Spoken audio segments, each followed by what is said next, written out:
greatness. A single word that has echoed through the annals of history. A word that has built empires, toppled tyrants, and inspired generations to dream beyond the stars. But what is greatness? Is it a gift bestowed at birth? A crown waiting for a chosen few? Is it a mountain scaled through grit, determination, and unrelenting will? Or is it a mantle thrust upon the unsuspecting, forged in the fires of fate? Shakespeare once mused, "Some are born great, some achieve greatness, and some have greatness thrust upon them." Today we embark on a journey through time, a journey to unravel the threads of destiny, ambition, and circumstance that weave the tapestry of greatness. From the gilded halls of monarchs to the battlefields of the oppressed, from the laboratories of genius to the streets of modern rebellion, we'll explore the destinies of those who shaped our world. So, join me, because this is not just a story of the past, this is a story about you. Let's begin with those who were born great, individuals who entered the world with destinies already written in the stars, their paths illuminated by the legacies of their forebears. These are the children of crowns, the heirs of empires, the ones for whom greatness seemed a birthright. But was it truly that simple? Picture a grand hall in France, the year 1643. A boy just 4 years old sits on a throne of gold, his tiny hands clutching a scepter far too heavy for him. This is Louis XIV, the future Sunday king, ascending to the throne of France at an age when most children are still learning to tie their shoes.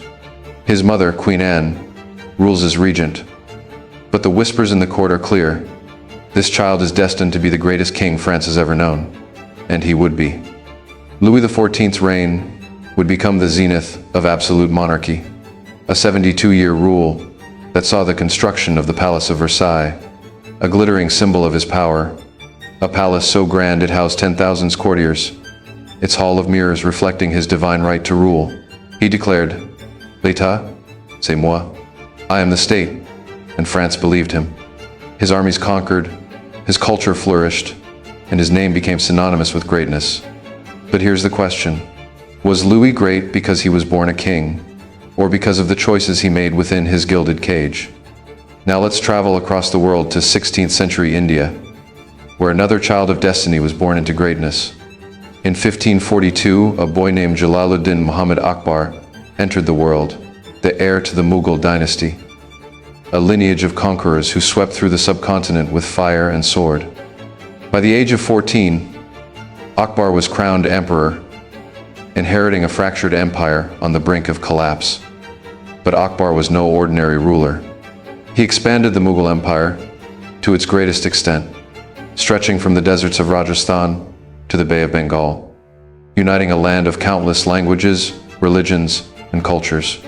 He abolished the jizya tax on non-Muslims, married a Hindu princess to forge alliances, and created the Din Ilahi, a syncretic faith that blended Islam, Hinduism, and other traditions. Akbar's court in Agra was a marvel. Poets, artists, and scholars flocked to him, and his reign became a golden age of art and architecture, leaving behind treasures like the city of Fatehpur Sikri. But greatness by birth is not a guarantee, it's a test.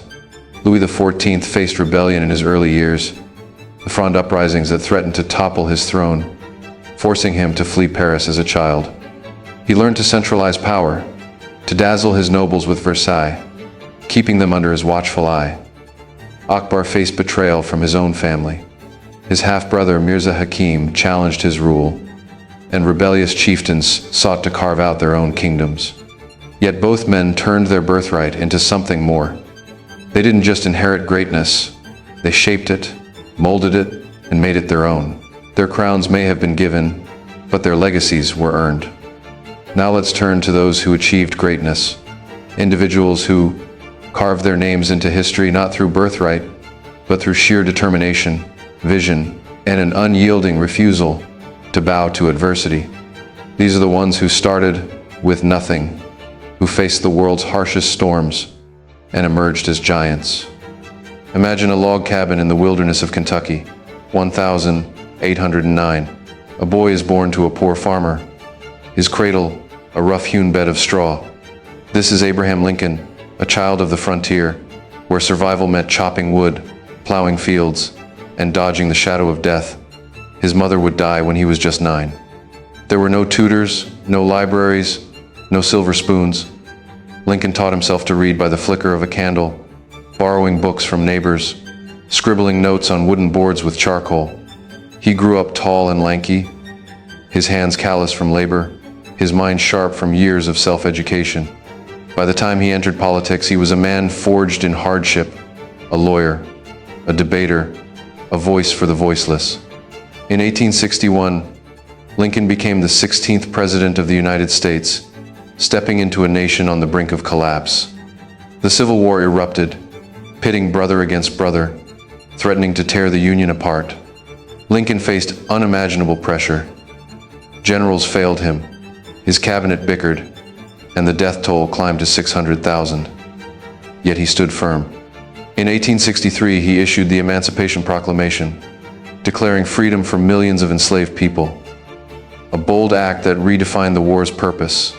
By 1865, he had preserved the Union, abolished slavery, and delivered the Gettysburg Address, a speech that would echo through time as a testament to democracy. But his greatness came at a cost.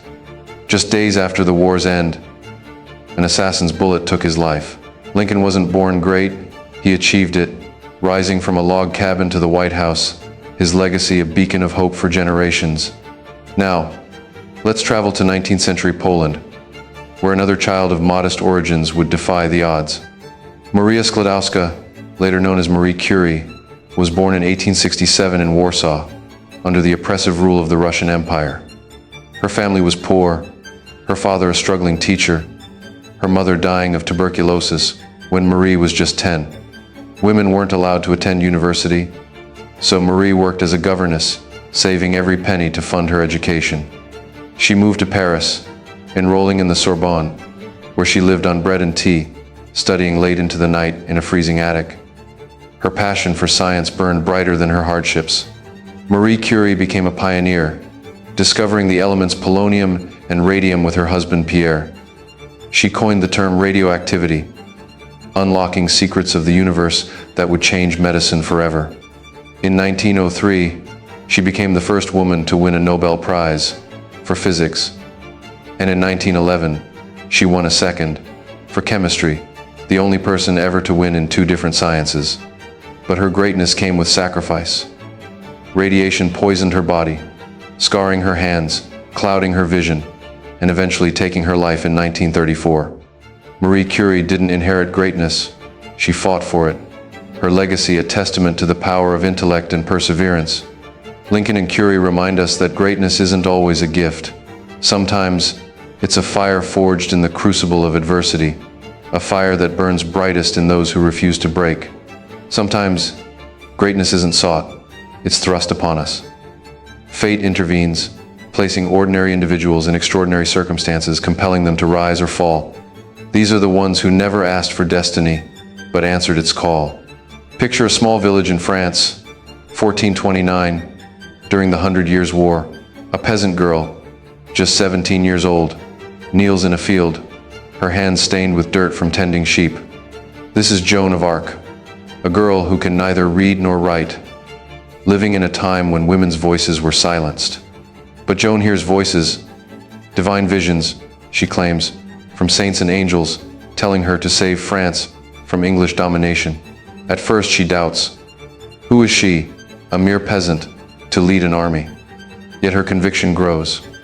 She cuts her hair, dons armor, and travels to the court of the Dauphin Charles VII, convincing him to let her lead. Joan's presence on the battlefield is electric.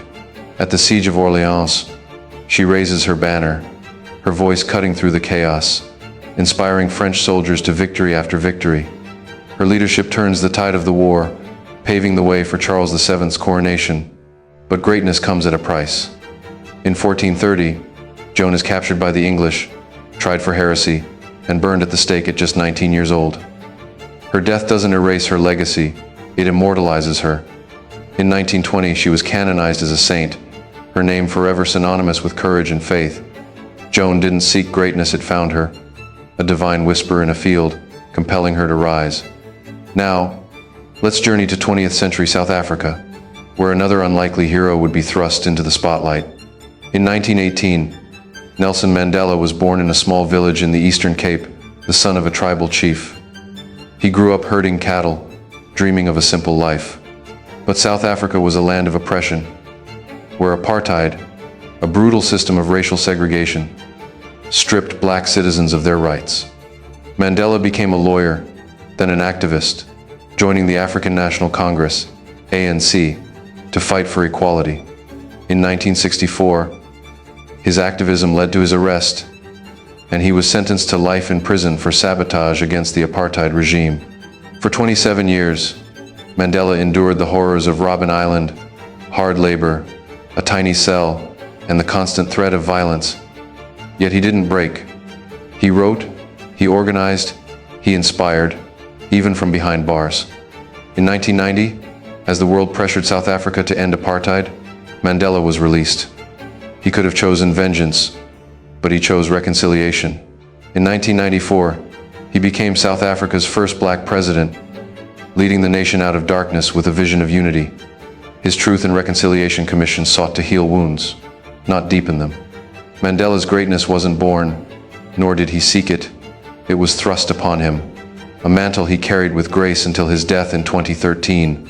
Joan and Mandela teach us that greatness can come unbidden, a call in the night that demands an answer. When fate knocks, will you rise or will you run? Now, let's step into the modern age, 2025, a world where the dynamics of greatness continue to evolve, shaped by new challenges, new voices, and new frontiers. Today, greatness takes on forms Shakespeare could never have imagined, yet the same threads of destiny, ambition, and circumstance weave through every story. Imagine a small village in Pakistan's Swat Valley, 2012. A 15-year-old girl sits at a desk in a modest classroom, her pen scratching across a notebook. This is Malala Yousafzai, a girl who dreams of becoming a doctor, but whose passion for education has already made her a target. The Taliban, a militant group that controls the region, has banned girls from attending school, burning classrooms, and issuing death threats. Malala speaks out, blogging for the BBC under a pseudonym, advocating for girls' rights to learn. Her voice grows louder, her courage unshakable, until one day, a Taliban gunman boards her school bus, calls her name, and shoots her in the head. Miraculously, Malala survives. The attack, meant to silence her, does the opposite. It thrusts her into the global spotlight.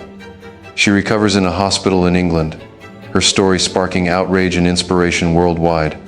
In 2013, at just 16, she speaks at the United Nations declaring, "One child, one teacher, one book, one pen can change the world." In 2014, she becomes the youngest ever Nobel Peace Prize laureate, a symbol for girls' education across the globe. Today, in 2025, the Malala Fund continues to fight for girls' rights, ensuring millions can learn without fear. Malala didn't seek greatness, it was thrust upon her, a bullet that couldn't silence her voice. Now, let's shift to a different kind of greatness, one driven by ambition and vision. In 1971, a boy named Elon Musk was born in Pretoria, South Africa, a child of divorce who found solace in books and computers. By 10, he was coding. By 20, he was building startups. In 1999, he co-founded X.com, which became PayPal, selling it for $1.5 billion in 2002. But Musk's ambitions were bigger than money. They were cosmic. In 2002, he founded SpaceX, vowing to make humanity a multi-planetary species. In 2004, he joined Tesla, pushing the world towards sustainable energy with electric cars and solar power. By 2025, SpaceX's Starship has landed on Mars, Tesla dominates the EV market, and Musk's Neuralink is pioneering brain-computer interfaces. But Musk's journey isn't without controversy. Critics call him reckless. His tweets have sparked lawsuits, his companies have faced labor disputes, and his Mars mission has raised ethical questions about colonization. Yet his vision reshapes industries, forcing us to ask, is greatness defined by impact or by morality? Musk achieved greatness through relentless ambition, a man who saw the future and dragged the world toward it. whether we were ready or not. Malala and Musk show us that greatness in the modern age is as diverse as humanity itself. Whether thrust into the spotlight by tragedy or driven by a vision to change the world, today's giants remind us that greatness can manifest in myriad forms through a girl's defiance, a visionary's dreams, or the quiet courage of those who dare to rise. Shakespeare's words have carried us through time, from the courts of kings to the battlefields of the oppressed, from the laboratories of genius to the modern frontiers of rebellion. Some are born great, some achieve greatness, and some have greatness thrust upon them. Whether by the luck of birth, the fire of ambition, or the hand of fate, greatness is not a gift. It's a choice. Louis XIV and Akbar shaped empires with the crowns they were given. Lincoln and Curie forged legacies from the ashes of hardship. Joan of Arc and Mandela answered Destiny's call with unshakable resolve. Malala and Musk redefined the world through defiance and vision. But their stories are not just history, they're a mirror. Greatness isn't reserved for kings, heroes, or billionaires. It lives in you, in the choices you make, the challenges you face, the dreams you dare to chase. So, I leave you with this question. How will greatness find you? Will you be born to it, a crown waiting in the wings? Will you achieve it, climbing mountains no one thought you could scale? Or will it be thrust upon you, a call you never expected to answer? Take a moment, look within. And when you're ready, drop a comment below. Tell me, what path to greatness do you see for yourself? Let's build this tribe together, a tribe of dreamers, rebels, and visionaries. We've got more stories to uncover. Before you go, let's dive deeper into the roots of power itself. In our previous video, The Birth of Power, how humanity became divided into kings and slaves, we explored the origins of control, from the first humans who discovered fire to the modern systems that keep us in chains. We asked, will you be a king or a slave? If you haven't seen it yet, click the video on the left to watch now. It's the perfect companion to this journey of greatness. And if you're ready for more, check out our next video on the right. Join the tribe, and let's keep questioning, keep dreaming, keep rising.